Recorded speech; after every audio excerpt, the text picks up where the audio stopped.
Not crying, not broken, smiling. He was wiping her tears and kissing her forehead as my body lay cold, lifeless on the hospital bed. And she whispered something I never thought I'd hear. Finally, she's gone. We can be together. It wasn't just betrayal. It was a knife twisted through every memory, every sacrifice, every moment I spent loving the wrong people. But death wasn't the end. I woke up gasping in my old bedroom, in my mother's house, 5 years before it all happened. Before the marriage, before the abuse, before I said yes to the man who would destroy me because my sister begged me to. I was reborn with memories intact. And this time, I wouldn't be the pawn. This time, I wouldn't fall for their lies.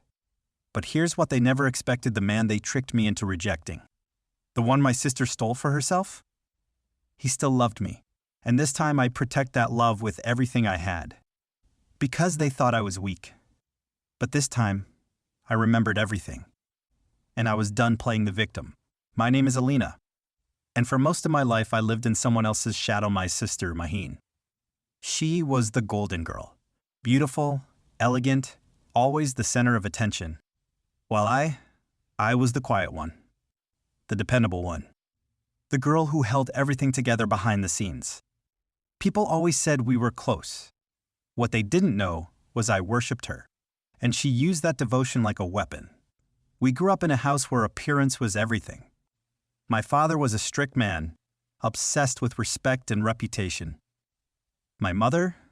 She spent her life pleasing him, teaching us to smile through pain and never raise our voices. I was 18 when Maheen first brought him home. Raza, the man with soft eyes and a gentle voice. He wasn't flashy like her usual admirers. He listened when I spoke. Not just nodded, listened. I fell for him in silence, hard, hopelessly. But before I could ever confess, Maheen claimed him as hers. "I think he's into me," she whispered one night, giggling as we lay side by side. "But I don't know, he's kind of boring, don't you think?" She didn't love him. She just wanted to win. And I fool that I was stepped aside. Then came Zion. Charming. Dangerous. Quick to smile. Quicker to anger. He was everything Raza wasn't: loud, bold, and unpredictable. Maheen pretended it was concern when she suggested I give Zion a chance. "You and Raza don't match," she said. "He's too plain for you. But Zion, he'll protect you. You need someone like him." Back then, I believed she was looking out for me. And so, I said yes to Zion. I ignored the way Raza looked at me from across the room. I ignored the storm in my chest when he congratulated me with a sad smile. I married Zion 6 months later. It took just 3 weeks for the nightmare to begin. He controlled everything: what I wore, who I saw, even how much rice I put on my plate. The bruises started as accidents. Then they became patterns. Then they became routine. Mahene would hold my hand and say, "Men are like that, Alina. You just have to be patient." What a cruel joke. She didn't want me to be happy. She wanted me out of the way. And when I died years later from an accidental fall down the stairs, Zayn didn't even pretend to cry. But Raza did. Even then, even after all the years he cried for me. Now, I've been sent back before any of it happened. And I swear on everything I lost, I won't let history repeat itself. Being reborn should have felt like freedom. Like I'd finally been given a second chance. But the truth? It felt like walking barefoot across broken glass. Because I knew exactly what lay ahead: every lie, every trap, every fake smile pretending to be love. And the worst part? Maheen still acted like my best friend. This audio was created with podcastle.ai. Maheen still acted like my best friend. She hugged me every morning, brought me chai in bag, whispered secrets into my ear like we were children again. I wanted to scream, but I smiled, because now I had the secret. And I wasn't going to play this game like I did last time. So I kept quiet, watched, clotted. Then one evening, I saw at the moment where everything had started to go wrong the first time. Raza had come over for dinner, invited by Mahin, who pretended it was just a casual gathering. But I remembered the old timeline. This was the night she'd fake a stomach cramp so Raza would rush her to the hospital. The night she'd pretend he was her savior. The night she'd plant the seed that she was the one he should care about. But this time, I was ready. I dressed simply but beautifully, nothing too flashy, just enough to make him see me. When Raza arrived, I caught his eyes first. They lingered on me. Just a second longer than politeness allowed. "You look different," he said. I smiled. "I feel different." Dinner passed in a blur of laughter, conversation, and side glances. And then, just as expected, Mahine clutched her stomach. I think something's wrong. Raza, could you... But I cut in before she could finish. "I'll take you," I said, grabbing the car keys. "You should stay and finish dessert, Raza." She froze. For the first time, she looked surprised. "No, I mean, he's a better driver." "So am I said sweetly. "Besides, it's just a stomachache, right?" I didn't give her a chance to argue. That night, her plan fell apart. And the next morning, something even more unexpected happened. Raza called. Not for Mahim. For me. "I was wondering if you wanted to go for coffee. Just you and me. I enjoyed talking to you last night." My heart stopped. This was never supposed to happen. In the old timeline, Raza never asked me out. He was too wrapped around Maheen's finger by then. I said yes, and from that moment, everything began to shift. But I knew Maheen wouldn't stay quiet for long. And I was right. That evening, I caught her in the hallway, staring at me with a smile that didn't reach her eyes. "You're glowing today, Alina," she said. "Something you want to tell me?" I just smiled. No secrets between sisters, right? But her eyes said it all. She knew. And she hated it. I lay awake that night, staring at the ceiling like it held the answers I desperately needed. The silence in my room was heavy, thick enough to suffocate me. Why did Raza's invitation feel like a spark in a dry forest, threatening to ignite everything? Was it hope? Or was it just my heart begging for something that wasn't real? I should have been angry at Maheen. Bitter. Furious. But instead, I felt a deeper confusion, like I was standing at a crossroad in a storm, blindfolded. Was I imagining things? Was Raza really different this time? Or was this just another cruel twist of fate, another lie waiting to unravel? I kept replaying our conversation from dinner. His eyes the way they held mine longer than they should have. His words, the gentleness beneath his usual reserved tone. "You look different." Had he meant it? Or was it just pity? A kind way to soften a goodbye? I wanted to believe in the possibility of something new. A fresh start. But part of me screamed, don't trust him. He's hers. My phone buzzed suddenly, breaking the silence. A message from Raza. "Thinking about you. Coffee tomorrow?" My heart pounded like a drum in my chest. Should I reply? Ignore? Or tell Mahim? I stared at the screen, my thumb trembling over the keyboard. Yes. Just one word. Simple, but it felt like a betrayal. I swallowed the guilt down like bitter medicine. This time, I was choosing myself. But the question haunted, me, what if Maheen finds out? Would she unleash the storm I had no chance of surviving? The next day, as I met Raza at the small cafe we used to visit as teenagers, my mind raced. Was I foolish for hoping? He smiled the moment he saw me, warm and genuine. "You really are different, Alina. More alive." I wanted to believe him, but my heart was a battlefield. Suddenly, my phone vibrated again. A text from Maheen. "We need to talk. Now."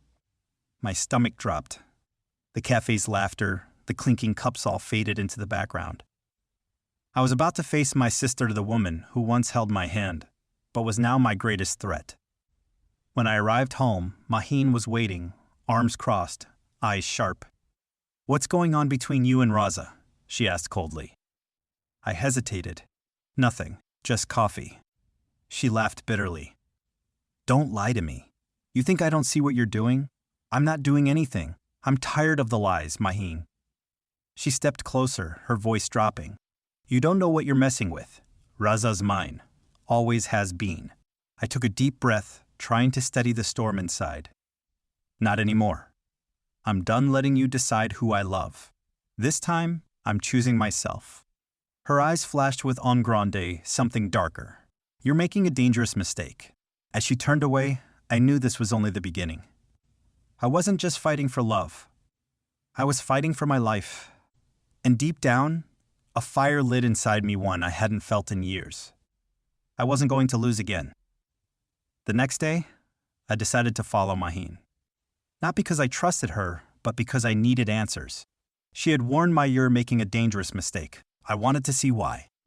I trailed her from a distance, careful not to be seen. She walked with purpose through the busy streets, her heels clicking sharply on the pavement. She stopped outside a small cafe I didn't know one tucked away in a quiet alley. Through the window I saw her meet Raza. My heart stopped. But it wasn't just the sight of them together, it was what happened next. She leaned in close. Raza's hand slid over hers. Not gentle. Not caring. It was a secret handshake between conspirators. They smiled, whispered words I couldn't hear. And then Raza handed her a small envelope. Maheen pulled it back quickly, slipping it into her bag. My mind raced. What was this? I kept watching, desperate for any clue. Then Maheen left, disappearing down the street alone.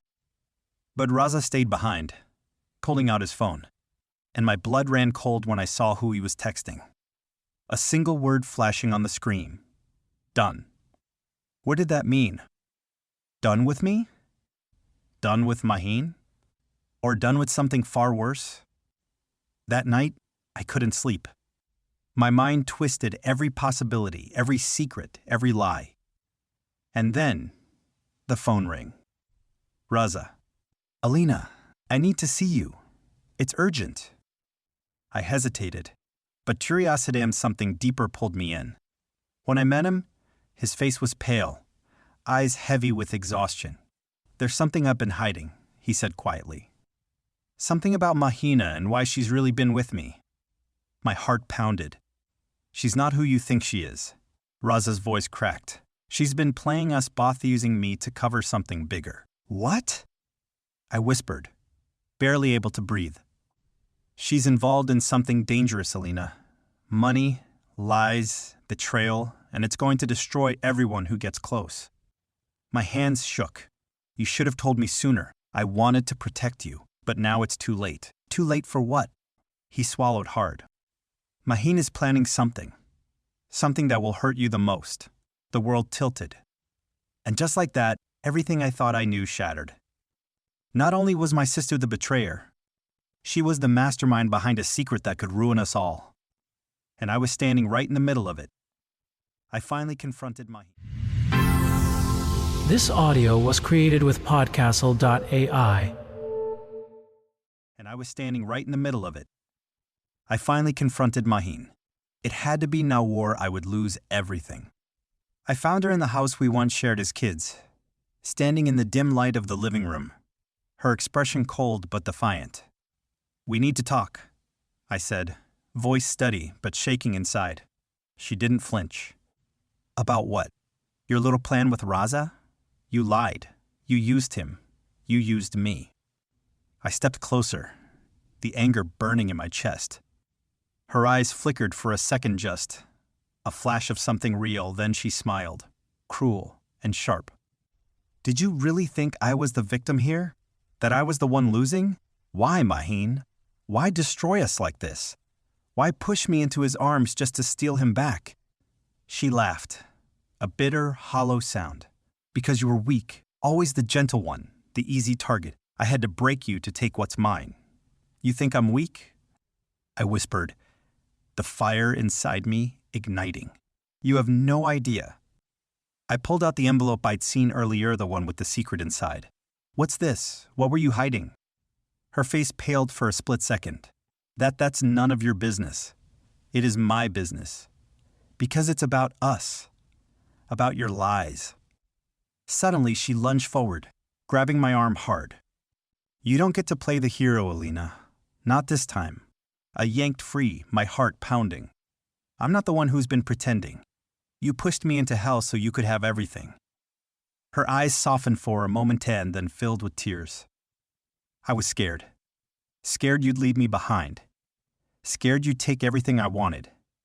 I felt a crack inside me. The sister I once loved was still there, buried beneath the pain and greed. Why didn't you tell me? I asked, voice breaking. Because if I told you, you'd hate me. I looked at her, really looked. The betrayal, the list they cut deep. But beneath it all, I saw something I hadn't expected. Fear, loneliness, regret. We've both lost so much, I whispered. She nodded slowly. Maybe it's time to stop fighting, to find a way back. But even as she spoke, I knew things would never be the same. The damage was done. And the question hung heavy in the air, could we ever truly forgive? The days after that night felt like walking through fog. Maheen and I didn't speak much. Too much had been said, and yet so much was left unspoken. I wasn't sure if we were healing or just waiting for the next wound to open. Raza kept his distance too. I could see the guilt in his eyes every time we met. But I knew one thing for sure: nothing would ever be the same again. One afternoon, I sat by the window, watching the rain trace slow paths down the glass. My phone buzzed. A message from Maheen. I'm sorry, Alina, for everything. I want to fix this, but I don't know how. I stared at the screen for a long time. Part of me wanted to forgive her. Part of me was still too angry, too broken. But I realized something even deeper. I had to forgive not just her, but myself. For letting the past control me. For believing that love meant pain and betrayal. That night, I called Raza. Let's start over, I said. His voice cracked with relief. I've never stopped hoping. Slowly, we began to rebuild not the perfect love story I dreamed of, but something real. Something honest. And as for Maheen, she left the city soon after. No dramatic goodbyes. No final fights. Just silence. But before she left, she sent me one last message. Take care of yourself, little sister. We both deserve peace. I smiled, tears slipping down my cheeks. Maybe one day we'd find peace too. As I closed my eyes that night, I understood. Sometimes, the people who hurt us the most are the ones we have to let go of to save ourselves. And just like that, everything I thought I knew about love and trust was shattered, but in its place, something new began. Something stronger. Something free.